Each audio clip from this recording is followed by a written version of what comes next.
Bo'ldi qillaring ta'ziya bo'lyaptimi? So'nggi qo'ng'iroq kuni nimalar bo'ladi? Shunga qara.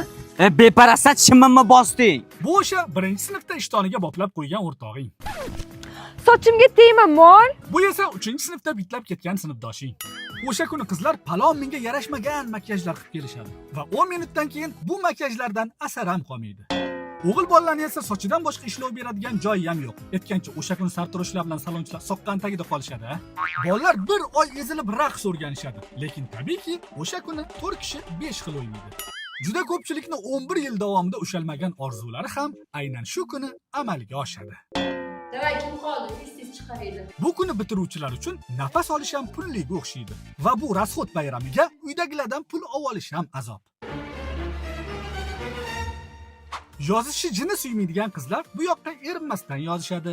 Maktabda qoldirolmagan izini sani ko'ylagingda qoldirmoqchi bo'lishadi. Sani xayolingdan esa faqat bitta narsa o'tadi. Uydoyingga qanaqa qilib javob berish. Bitirish hammani xafa qiladi. Bolalar xafa bo'lmanglar.